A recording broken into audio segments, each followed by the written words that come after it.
Our discussion today should have been premised on the negotiations for 2019-2023. The first thing we noticed when we got into the room this morning was that there was an additional member on the side of the government in the form of the permanent secretary. Mind you, we made that very clear that the permanent secretary being the finance officer for the Ministry of Education should have been in the room from the first day. Okay. All right. We were not even settled when the permanent secretary indicated that the government will not negotiate as agreed on in the last minute from 2019-2023. In a statement, however, the Education Minister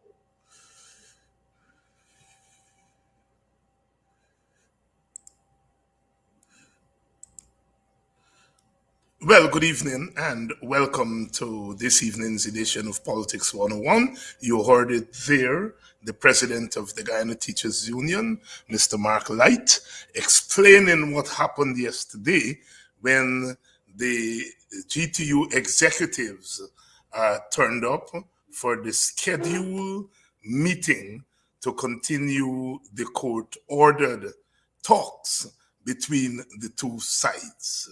We had the drama last week, of course, where it was agreed that the two sides would discuss payments and wages and salaries from 2019. The CEO of the ministry had asked for leave. We understand. It took him 2 hours. He came back. He said it was agreed. It's in the minutes that was made public by the union. Later on that night, we saw a statement from the government saying that it did not agree to to discuss salaries from 2019, salary raises.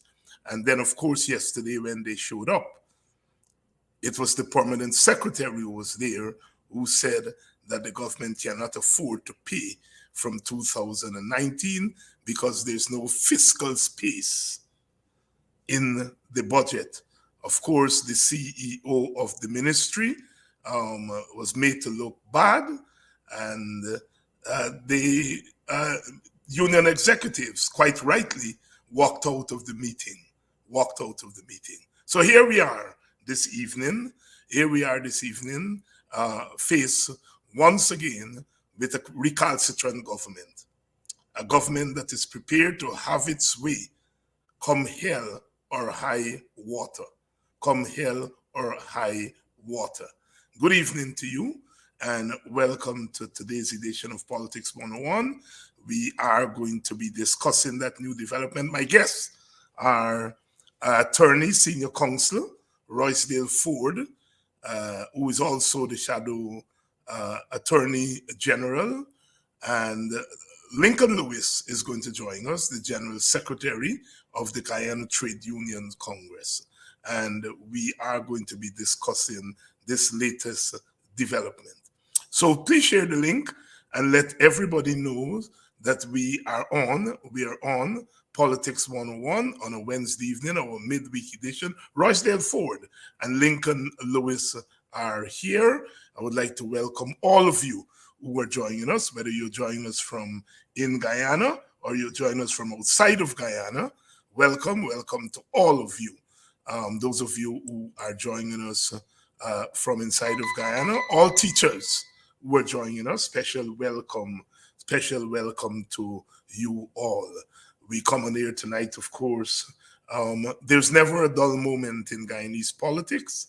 There is never a dull moment in Guyanese politics. We come on here tonight with the news that the Prime Minister of Haiti has resigned. Of course, he was imposed there by the United States of America, and he has resigned, and they are making space now for an interim government, an interim administration, and that administration is supposed to oversee the transition towards elections. Haiti continues to burn. From 1804, when they declared the revolution, to the present, Haiti has been on the edge, and they continue to do so.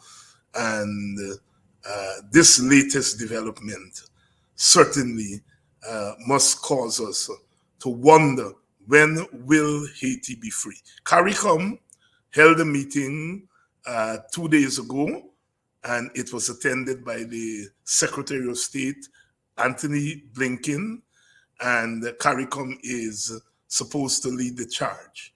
I've said here on this program and other programs that CARICOM has to be very careful that it is not seen as aiding and abetting an agenda by other countries.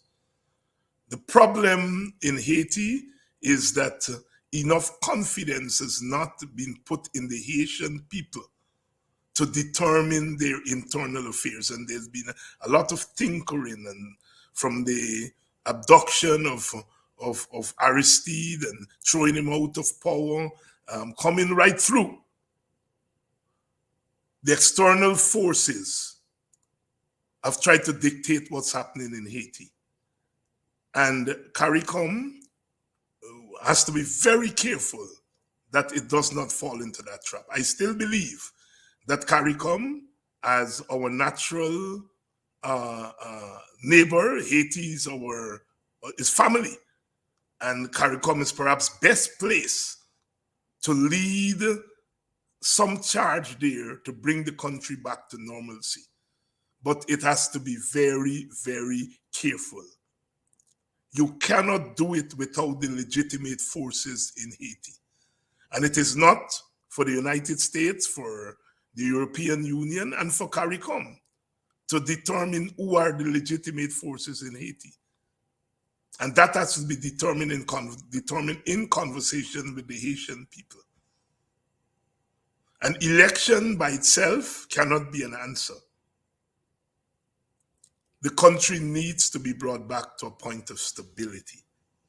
Good evening and welcome to Politics 101. I see many of you are here already, and we are going to begin our discussion shortly.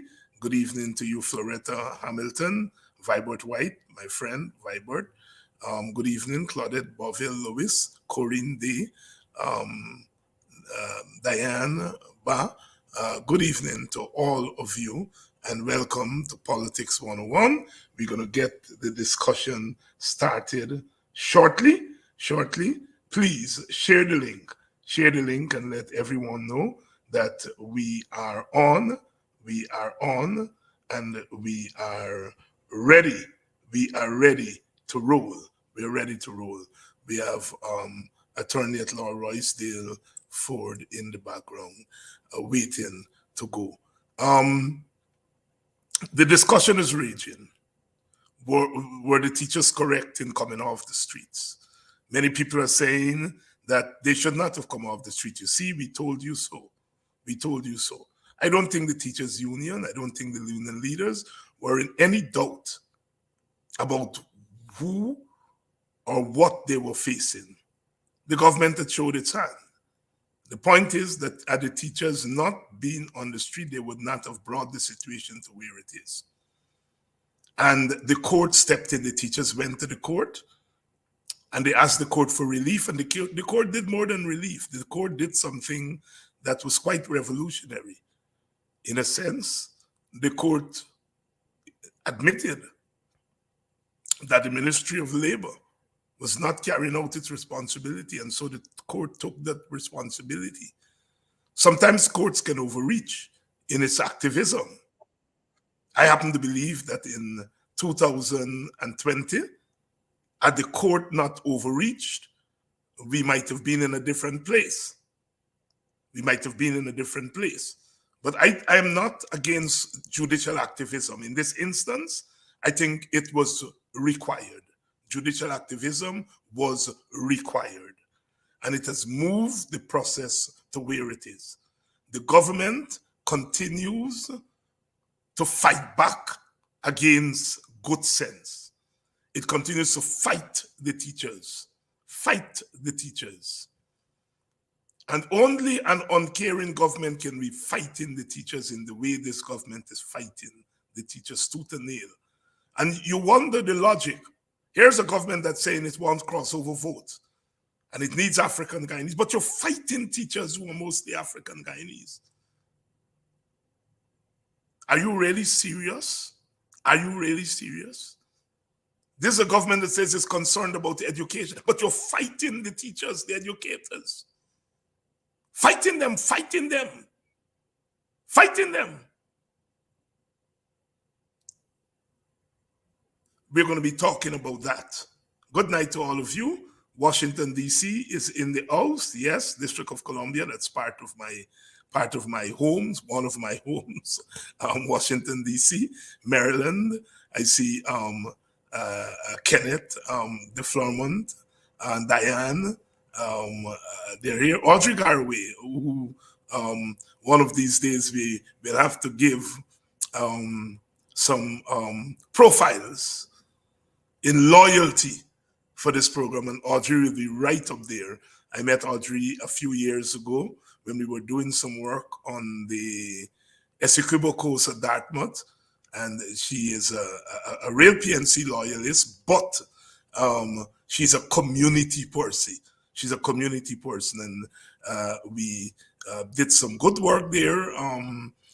Professor Charlene Wilkinson had moved there in a sabbatical year, and she invited us to go down there. And I understand some of the projects that were started in that period is still going on.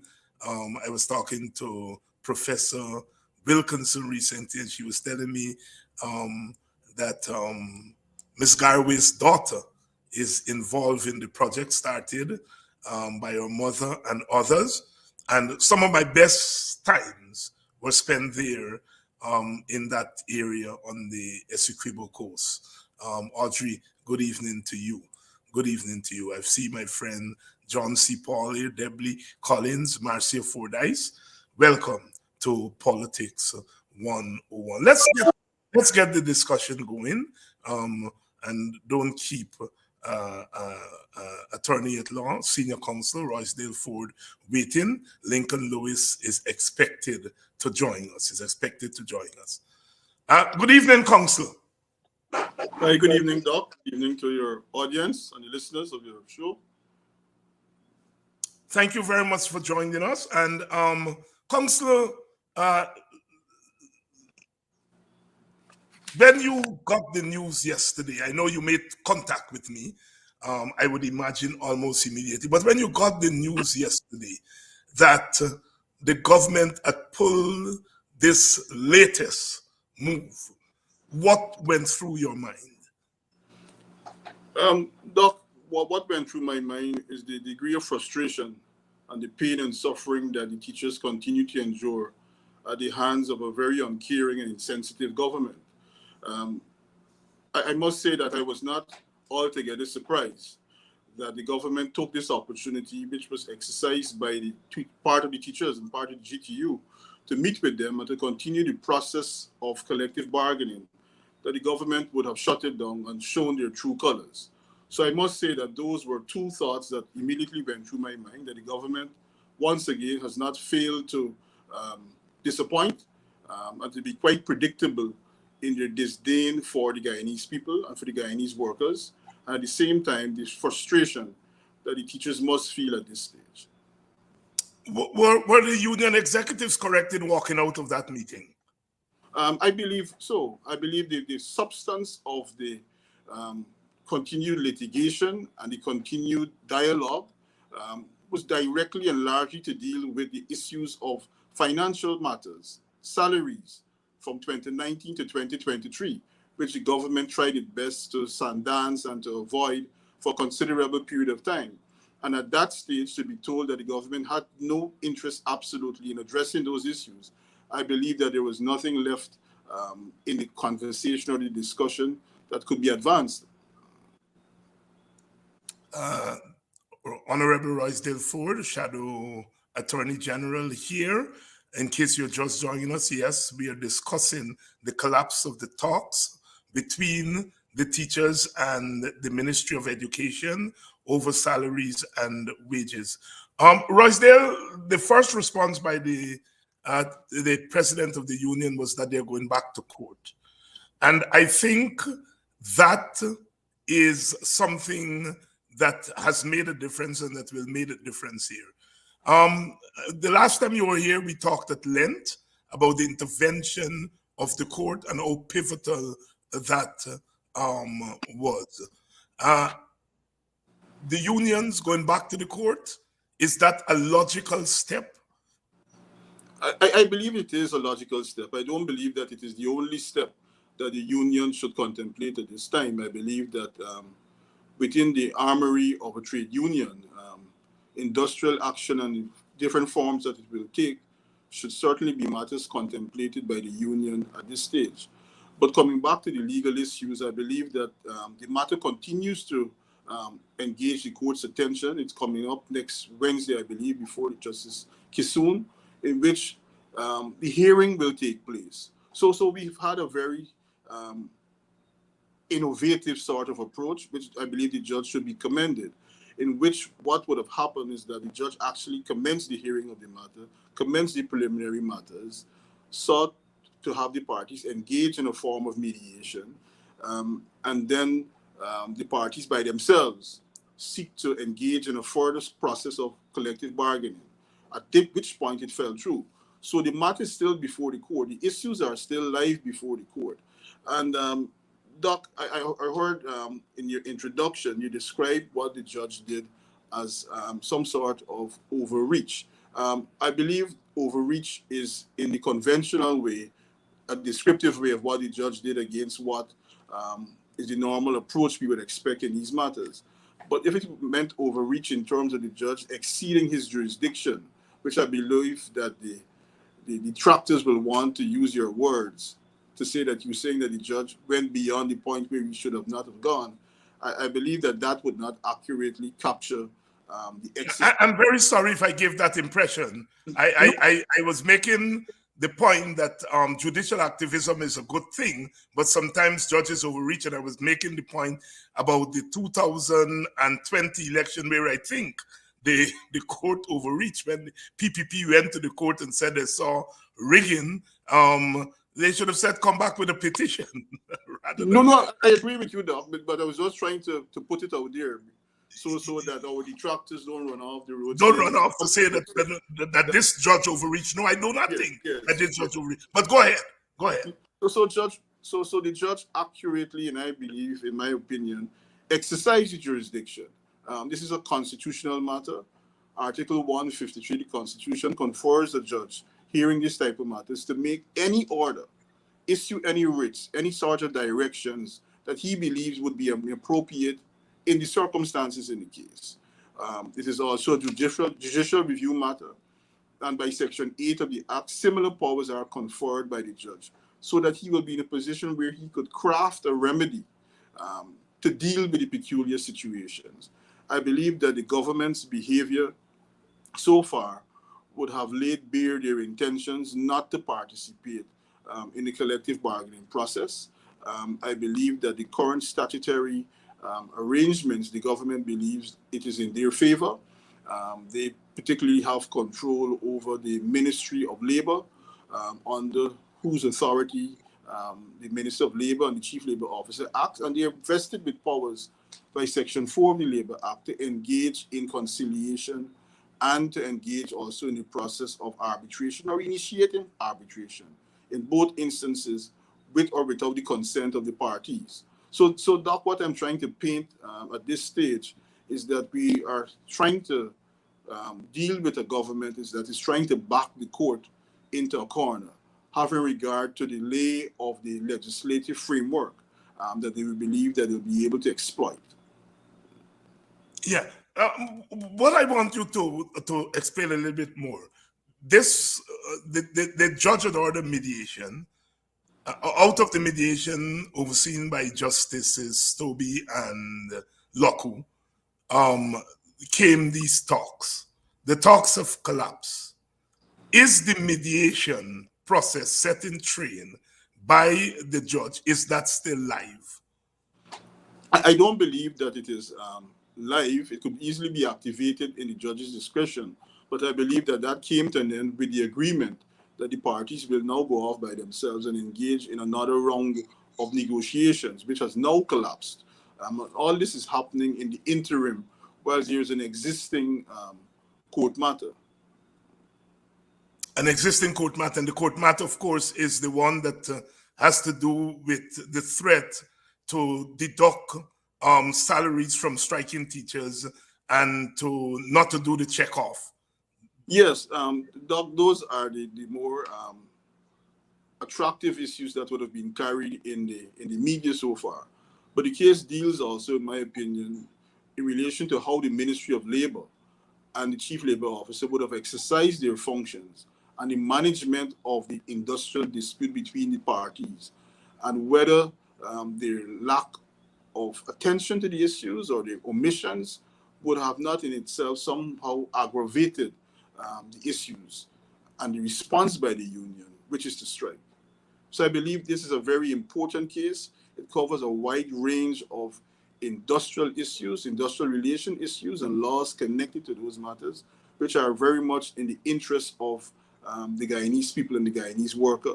I believe we would have seen that the judge decided in his discretion to add the Chief Labor Officer, or I should say invite the Chief Labor Officer to be a party to the matter. And he also invited the fitter group to be a party to the matter. At the time when the application was made by myself on behalf of the Guyana Trade Union Congress, the government opposed that application, wanting to keep labor and labor representative organizations outside of the court matter. The judge indicated clearly that this was a matter of great importance to all the labor organizations and labor interested associations, and therefore he felt that it needed to have the widest possible sort of representation and inclusivity in the determination and articulation of the legal issues which were brought before the court for its determination. Can the union, in light of the collapse of the talks, is there space? Is there some space for them to move to the court to challenge what the government did in the talks yesterday? Yes, Doc, because I believe that as part of the ongoing matter, it's part of the wider issues that the judge will have to consider. The judge will have to consider whether this is a process that is working. I believe that the fact that the talks would have collapsed would have shown that in terms of the collective bargaining process and the dispute resolution mechanisms, that they're not efficacious or they're not capable of resolving the issue at this stage. I alerted earlier, Doc, to the fact that in terms of the statutory framework under Section 4, ordinarily in any rational country, you'd have had the intervention by the state through the Minister of Labor or the Chief Labor Officer to resolve these issues. But we have seen a certain posture, which is not necessarily to throw us off or for us to be surprised, that the Chief Labor Officer and the Minister of Labor seem to be taking active positions which seem to mirror the government's position. So we're having this sort of standoff in terms of how this issue could be effectively resolved in the public interest and in the public good.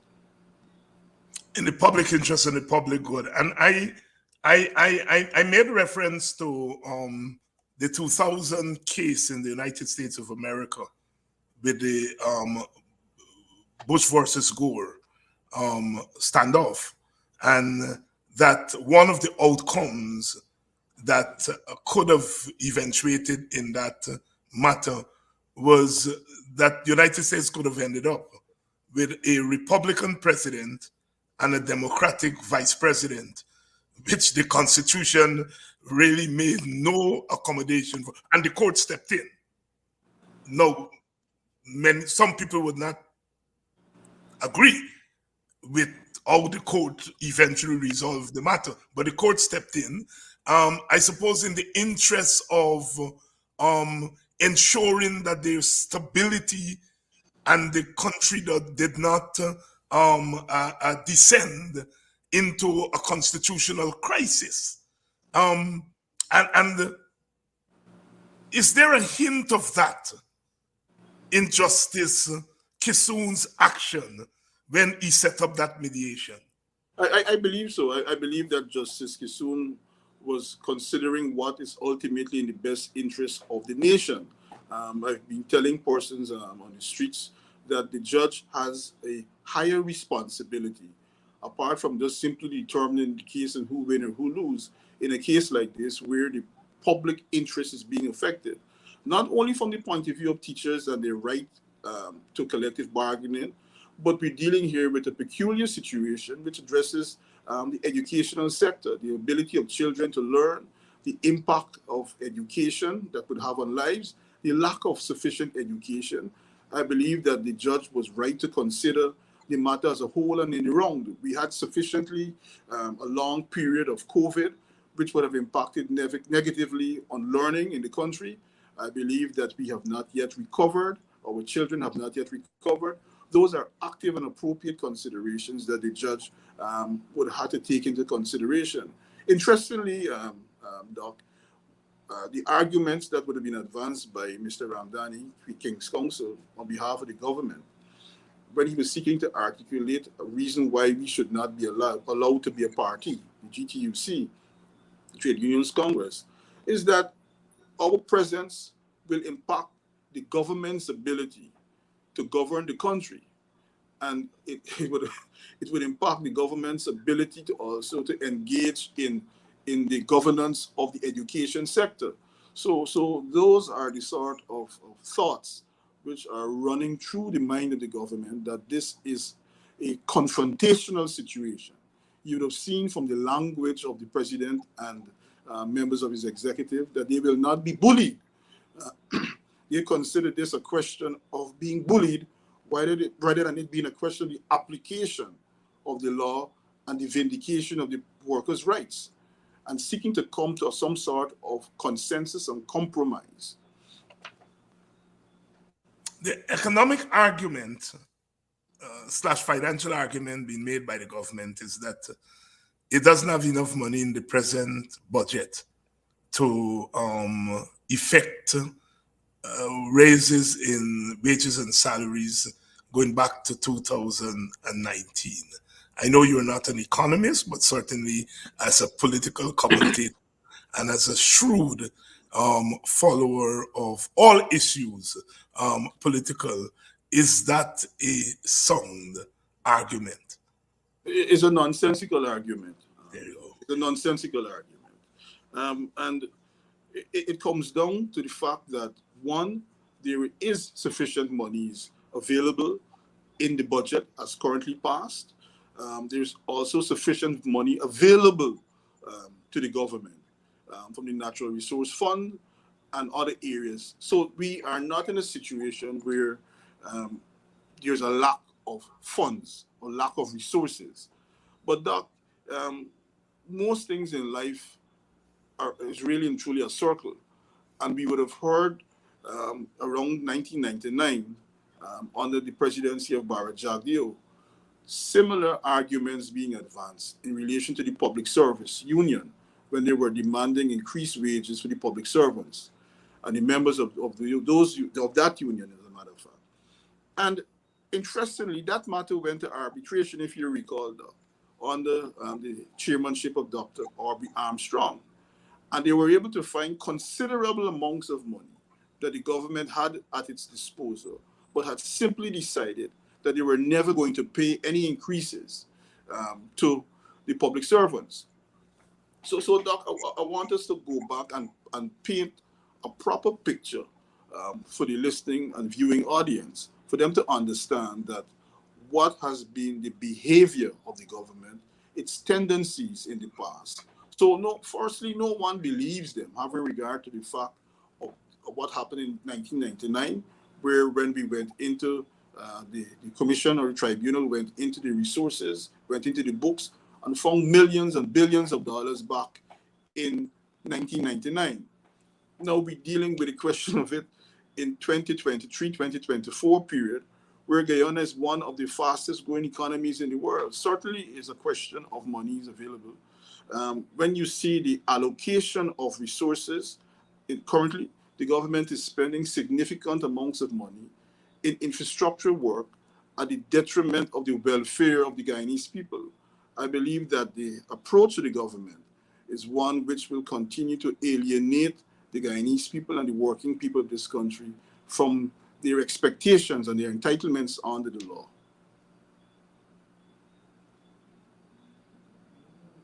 Senior Counsel Roysdale Ford here this evening, giving his perspective on the recent development in the talks between the Teachers Union and the government of Guyana.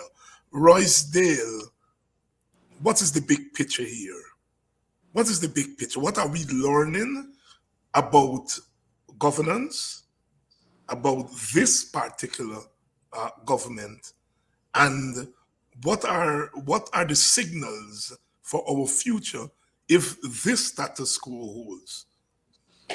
I believe that we are at a very dim stage in the history of the country. Our future will look dim, despite all the abundance of oil and potential resources that we have available. It comes down to a question of governance.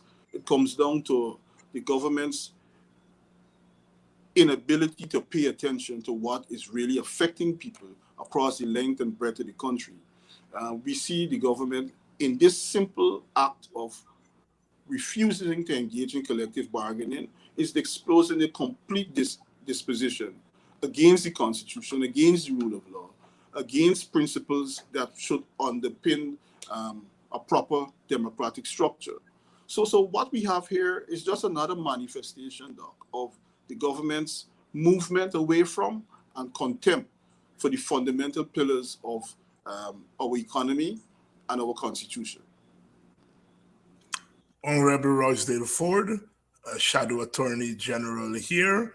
I would like to welcome all of you to Politics 101 tonight. Please continue to share the link because we still have some time to go. Roysdale, let me shift you away from the teachers' issue for a moment, and let's talk a little bit about elections and where things stand. Of course, GCOM has just published a list. Vincent Alexander has challenged that list. He is speaking as someone in the know, someone inside of the commission. Everyone going back to the 2020 election, including some of the sympathizers of the present government, said that GCOM and the electoral machinery need fixing. And I quote from the CARICOM team, which could not be said to have been friendly to the opposition, meaning the present opposition. But they said that GCOM could not possibly prosecute an election with the kind of machinery, although they contradict themselves by saying, but the PPP won the election. Put that aside for the moment. They said that that machinery cannot bring about free and fair election. And I think all the other reports point in that direction. GCOM refused bluntly to do an internal review of its conduct of the most important event in our political calendar. An event that has been shrouded in controversy. Yet GCOM refused to do an internal review, not investigation. You're a lawyer, and so I'm trying to be very careful with my terms here. Yet this GCOM now has published this list.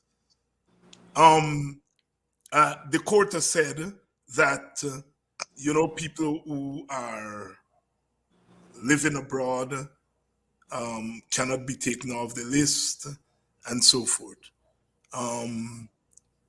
But the recount, put aside its illegality, the recount did show that there were people who lived abroad, who were abroad on election day that voted.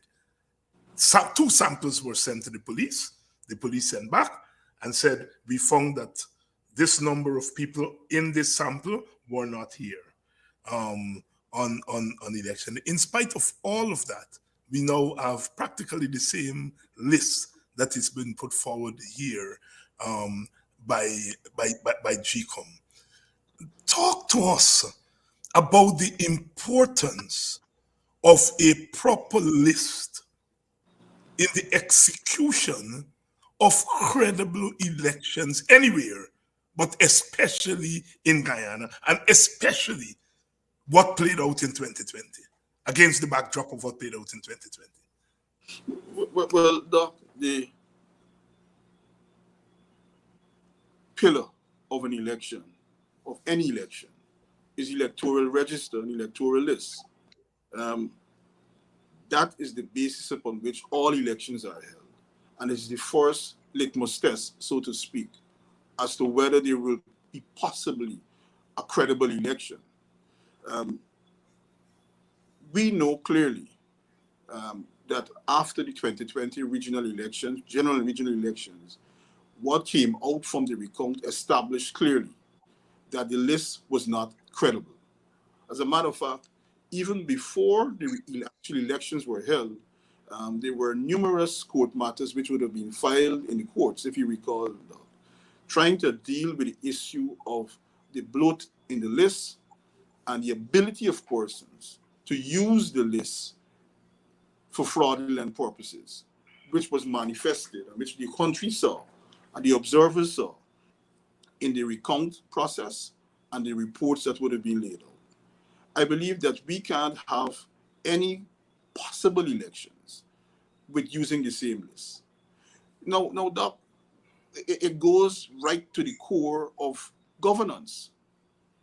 If we are saying that we are a democratic society and we are built on holding regular, free and fair elections, we cannot continue to pursue and call ourselves a democratic nation if we are not capable of having a proper voters list in place. Now, the other thing that I wanted to say and would like to say is that it comes down to a question of accountability. Now, we would hear that we would have constitutional reform and we would fix these commissions and fix the Constitution. But sometimes, Doc, we make those changes, and at the other times, we have the questions of people's ability and their commitment to act. We have a situation where currently the chairman of the Elections Commission cannot be removed by any means whatsoever. It is so preposterous that it goes against the very question of having an accountable system. You have members who are who are members of the commission, commissioners, who themselves, like the chairman, cannot be removed from an election commission. So the entire country could be completely dissatisfied and are entitled to be dissatisfied, having regard to the list, having regard to the conduct of GCOM, and can't effectively do anything about it. That is the reality of what we face. Because in any credible and rational sense, any sensible and focused commission would have, one, engaged in a review, secondly, would have addressed the issues which are inherent in this process here and that came out of the recount, and would have undertaken to ensure that this never happened again. But we see a sort of unashamed behavior being propagated by the Elections Commission. They continue to go through the same course. They continue to present themselves as a credible, respectable body that can be taken seriously. And there's nothing being done to fix the list. There are no mechanisms being put in place to say, for example, we can't fix the list We can't take persons off the names, of names of the list, but we could put in place a mechanism, a sort of verification process that will control and restrict the possibility of misuse. We could do so through a biometric process. And so none of these things are being put in place. And the Elections Commission seem to be blissfully sailing towards another electoral calamity. Another electoral calamity. Roysdale, we cannot not talk more about what happened electorally in 2020. There is one narrative that is out there, and that is the narrative that the APNU attempted to rig the election in consultation or with their agents at GCOM and so forth.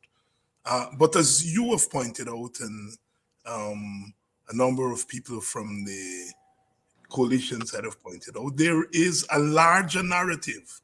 And note I didn't say another narrative because, there's a larger narrative. And that larger narrative, I think, is twofold. One, when the court said to GCOM can fix an election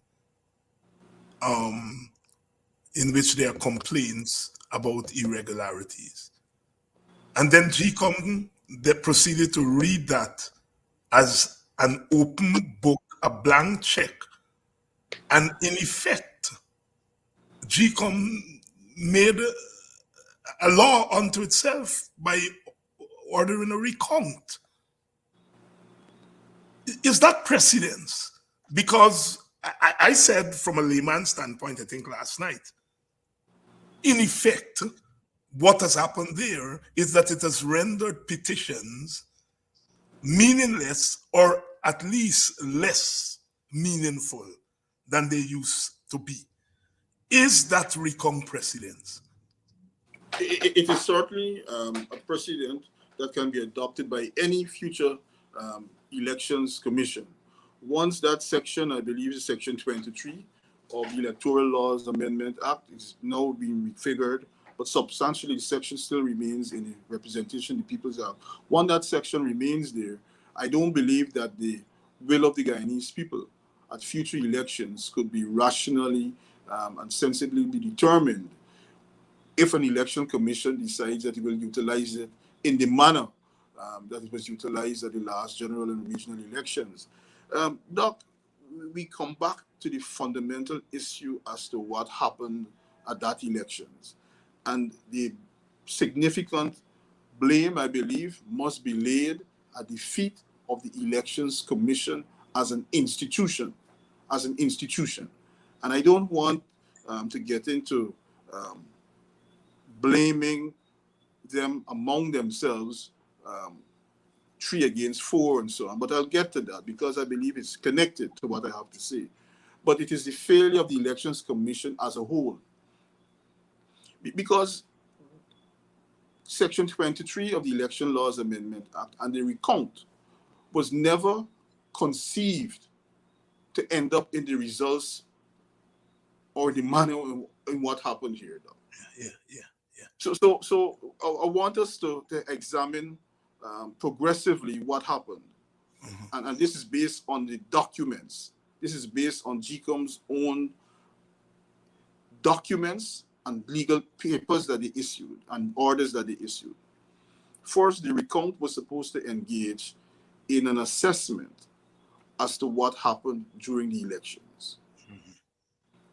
And when that stage was to be completed, the Elections Commission was supposed to engage in an assessment as to whether they can determine for themselves whether the elections was credible. During the process of the recount, the Elections Commission, by a majority, decided that they will no longer take upon themselves their earlier assumption of obligations to the Guyanese people, which is to determine whether the elections were credible based on what came out of the box. You follow me, Doc? Yes, yes, yes. So they abandoned at that stage what the Elections Commission set off on a voyage to do. Yes. At which point, leaving the Guyanese people in the loop, abandoning the assumption of their own statutory obligation, simply knocking it out of the order, and simply saying that this is the end of the process. Yeah, yeah. So, Doc, I want the Guyanese people to understand that elections can be easily manipulated by political parties who are contested, and elections can also be easily manipulated and brazenly manipulated by an electoral commission that has set on itself to determine aforehand the end result. The end result. Because if you would recall, Doc, throughout the process, the courts kept saying that whatever the Elections Commission decide, that is it. Whatever the Elections Commission decide, that is it. So it may sound ridiculous and far-fetched, but the Elections Commission could have easily decided at that last elections that they will go in the opposite direction if they were so minded to do. And that exercise of the discretion is one that I believe that is the most worrying feature of the 2020 general and regional elections. That another electoral commission, differently constituted, could simply decide that this is the result of the elections that we want. We bring in place a 2020 type recount mechanism. We change it at this point, we change it at that point, and manipulate the electoral processes towards a desired outcome. And that is why there is this conundrum that exists right now, where the Elections Commission itself is simply going through its purely statutory processes, bringing out a new list here, bringing it out there, without dealing with the fundamental issues as to whether we can deliver a credible election to the people. I don't believe that the local government elections that we had can be considered to be credible without these issues being resolved. And I don't believe that any future elections can be resolved and dealt with and labeled credible. The conundrum also extends to what we saw coming out from the election observers. You saw this sort of Jekyll and Hyde approach, where on one hand they're saying that the elections are sufficiently satisfactory, upon which a government could be formed, and then they're saying at the same hand that you can't run no elections on this system. So Doc, I was smiling to myself when in your introductory words you were speaking of the Haitian situation and the intervention by foreign powers and powerful forces, domestic forces, from time to time, and the impact it could have on a country. I believe that we have slept through, walked through, ran through a serious interruption in the genuine constitutional flow of the country. And I don't believe that we are really focusing on what is happening and what would have happened and how it would impact the future. How it would impact the future. You know, I have gone through many frustrations in my political life, but I tell you, nothing frustrates me more than with the 2020 impasse, the 5 months impasse. Nothing frustrates me more. It's bright people, well-meaning people just totally ignore that recount what it was supposed to do, what it eventually ended up doing, and the danger of that. Just ignore that. And over time, even opposition supporters, for obvious reasons, it is not the thing that everybody's hollering about. For obvious reasons, would throw that behind their backs. And we are entering another election with the same architecture. I went back and read Order 60 for my own research, and it was clear from Order 60 that it was supposed to be, as you said, an audit. An audit. It was supposed to audit the election and to advise GCOM. And then we were sprung that thing. Well, look, this is a recount of the raw votes in the box, and the rest is history. And we are left here come the next election with the same problem. Council, we saw with the local, and I'm glad you mentioned the local government election, because we were left in that conundrum, in that the electoral machinery was suspect, was not credible, yet the opposition was forced for practical reasons to enter the election, albeit partially. And it's this dilemma that we don't have a proper machinery, but in a practical way, the opposition cannot stay out of the elections, or at least that's the argument that we put forward at the last election. Can the next general election, can that scenario be sustained at a general election? The scenario, Doc, of where we are right now?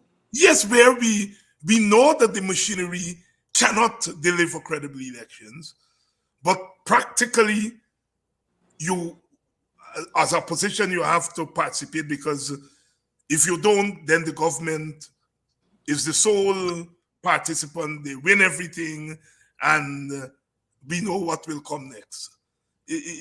That is a serious dilemma. As we go into the next election. Doc, go ahead. Dr. Hanks, I believe that it is a serious dilemma. It is a practical, a very practical and political consideration. But I believe that the difference to be made is engaging in this sort of serious political work and agitation, which is necessary to ensure that you do not find yourself in that situation where you simply have to go through the electoral process to defend and to remain a participant in a wide electoral process, which fundamentally itself is rested and built on fraud, and a government goes forward again, lacking the credibility, and the cycle continues. I believe that the country as a whole, not necessarily restricted to the political parties in opposition, but must probably be led, and must certainly be led, by the political parties. But I believe that we have to develop the sort of national consensus and the sort of movement that will raise these issues. People don't want to hear about protests. People don't want to hear about serious agitation. And therefore, those are also weapons which are part of the slingshot, the weaponry and arsenal of political parties to ensure that certain issues are dealt with aggressively. Yeah, and you went there before me, because I was struggling as to whether I should go there, because I don't want to put you in a position. You're a member, you're a leading member of the leading opposition party, and the burden rests on all parties, all opposition parties, and in fact all parties in the country, to ensure that we have a clean machinery, and that parties are not put in a position of having to make a pragmatic decision as to whether you participate in an election with a flawed arrangement, or you stay out of it and allow one party to win everything. All of us have that responsibility, but your party, as the largest opposition party, I think has perhaps the largest share of that burden. And clearly, as you said, there needs to be a movement. And this morning I was on I think Guyana morning time, and I use the same thing that I think my own experience of political activism dating back to the 1970s is that when you're faced with the kind of hard-nosed, hard-ears government that you have now, nothing short of a movement, an active, permanent movement. And I am not saying here whether people should be on the street marching every day. I'm not getting into those details because I think those things are determined by the dynamism of the situation. That is, the situation throws up the form of protest, the form of resistance, the form of agitation. So I'm not sitting there and saying we should get boots on the ground, we should this, we should that. And I'm sure that's not what you're saying. But clearly there has to be a movement. Now you move around the country and you meet people, you talk to people more than most of us do.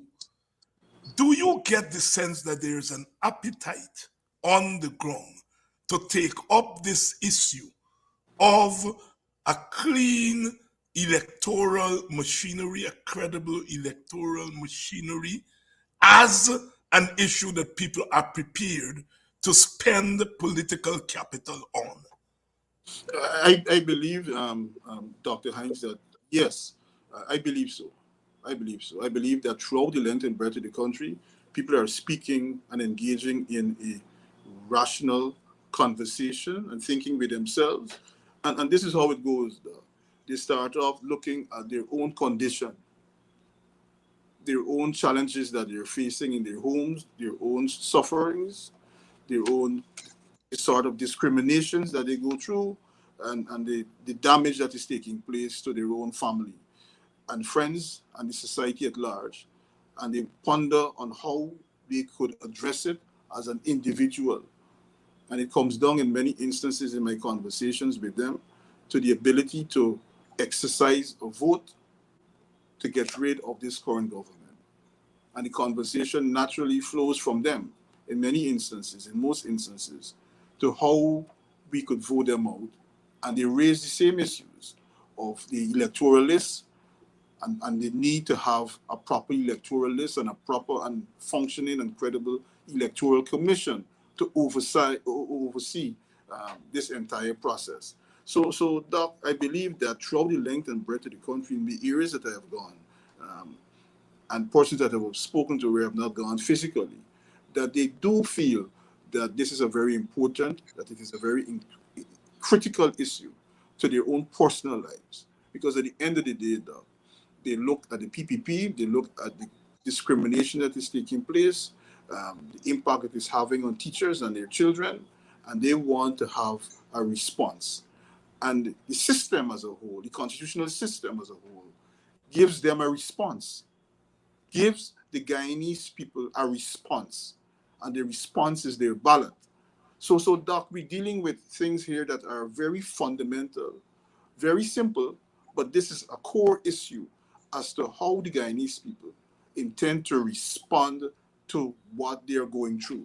And they must then continue the conversation in their heads, in their families, and their communities, to moving from just simply looking at the level of discrimination and malfeasance and misgovernance of the country and moving it. And they must be led by the political parties to a point where they see that their way of contributing to changing their own circumstances is dealing with the question of electoralists. And in that wider context, I believe that the question of the movement and the national consensus to address those issues could be built.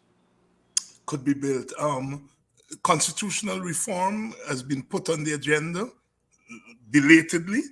Are you confident that it will yield anything that can have a bearing on sanitizing the electoral machinery, dealing with the question of our governance arrangements? Are you optimistic that I'm not optimistic at all, Dr. Hinds, that the constitutional reform process could deliver in a practical way, not theoretically, in a practical way, a response and the sort of new arrangements that we need to have in place. I believe that I look at it, it's very late in the electoral governance cycle. I believe that it is being just simply put there to tick off the manifesto checklist, the shopping list that we started it, and there's no genuine commitment to deal with the issues. And I'm not being unfair or the pure opposition type politician by coming to these conclusions. We could look at a range of things that would have transpired over the past years. The failure of the government to engage in effective consultation with the leader of the opposition to ensure that we have a sitting Chancellor and Chief Justice.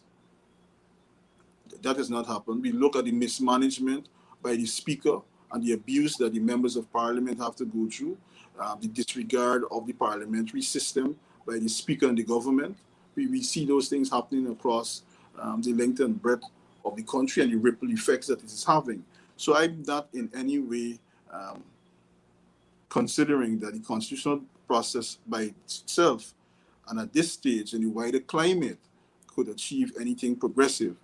You can't exclude the disaffection that is currently running through the teaching community and the abuse that they would have recently suffered by the government as part of the collective bargaining process. We come back to the teachers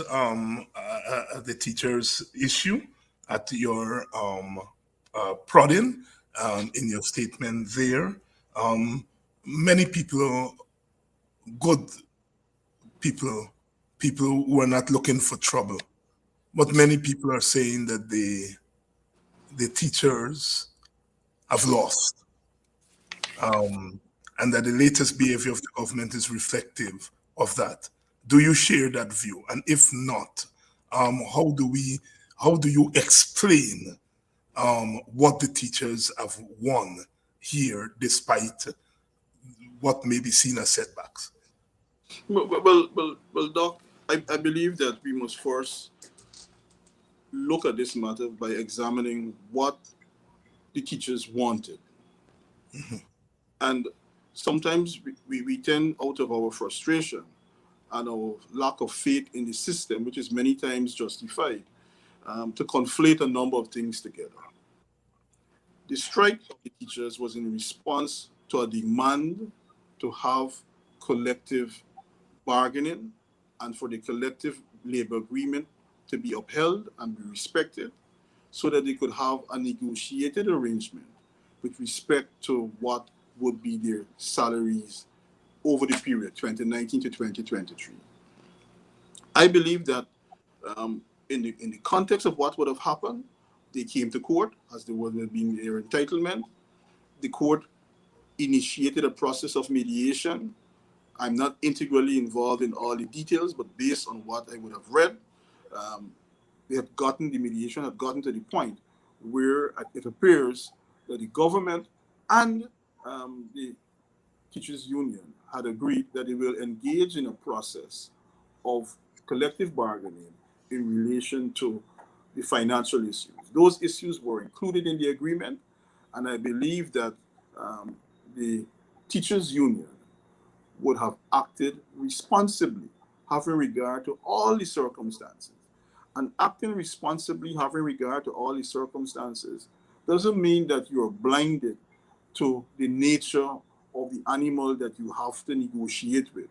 But I believe that the government, by coming forward at that time and portraying falsely an image of being interested to participate in the collective bargaining process in good faith, it would have placed the teachers union in a very uncomfortable position at that time to continue to articulate a position where they did not want to engage in collective bargaining. We could debate the question of whether they should have decided not to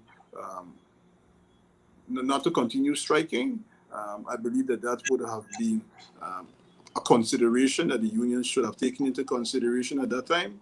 But I believe that where we are now, it has put beyond the shadow of a doubt that the union is prepared to engage in collective bargaining. and the government is not. I believe that these are very important developments which will feature significantly in the case that is still before the court. I believe that those are significant factors that the judge must weigh in terms of how this matter is to be resolved. And I believe that in the long run, it may turn out to be a very important decision that the union would have made at that time.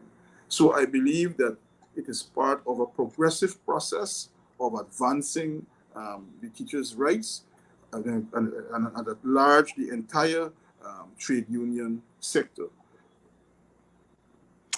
Honorable Member of Parliament, Roysdale Ford, Senior Counsel, here tonight, helping us to make sense of our moment. And it's a moment that is pregnant with frustration. It is pregnant with hope because of what the teachers have done. But clearly the battles that we have to continue to fight are enormous. A government that is prepared to beat up on its citizens without any relent is something that, even for a region that has had its fair share of authoritarian governments, this is something new. You look and listen to the two gentlemen at Babujan the other day, and the rhetoric that's coming from there. I am telling you, I'm a veteran of this thing. They put some of the old in-your-face leaders, they put them to shame. That kind of behavior that you saw at Babujan. Less about Jagan, very little about Jagan, and more about themselves and how they intend to beat this country into submission. It's a frightening proposition, but it's not hopeless because our people are alive and we are human beings. Roysdale, anything that you want to say that I did not ask you about? Your closing thoughts, all wrapped up in one place. Well, Doc, yes. I believe that coming back to the teachers' issue, I believe that this is a matter of great concern. And I really and truly understand the frustration that the teachers would be feeling, the sense of disappointment and hopelessness. And I want them to understand that that is part of the battle and part of the strategy of the government to let you feel that the battle is over, that you've lost. You would have remembered the sort of triumphant statement made by the president, Mr. Ali, when there was an announcement that you would have engaged in collective bargaining. I want to remind you, as you contemplate what is happening in your homes and in your schools where you're teachers of, that this is a president who came out in his statement saying that this is where you have to be, that you have to be at the table. And then at that table, he brought forth nothing to you, nothing of substance. These must be lasting memories that you must fetch with you as you approach the next general and regional elections. These are opportunities where you become active citizens in rescuing and directing the future of your country, not as a passenger, but as a participant and one who will experience the high-handed, contemptuous behavior of a government. I want to assure you that as a lawyer in this matter, that I am committed to your cause. The Guyana Trade Unions Congress is committed to your cause. Your union remains committed to your cause.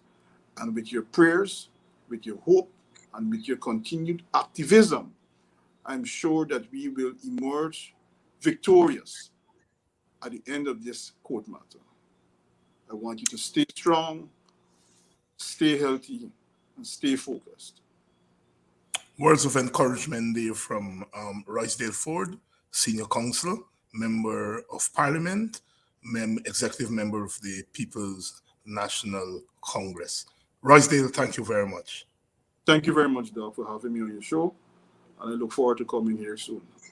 Thank you. Thank you.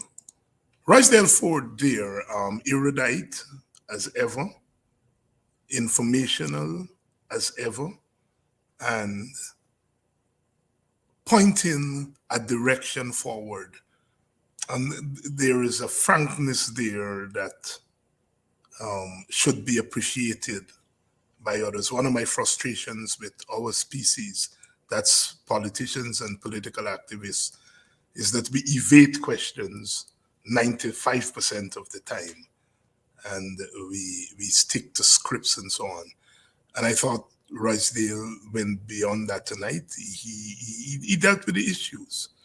The struggle goes on. The struggle goes on. We'll be back tomorrow night, same time, same place, for another edition of Politics 101. Love is constant.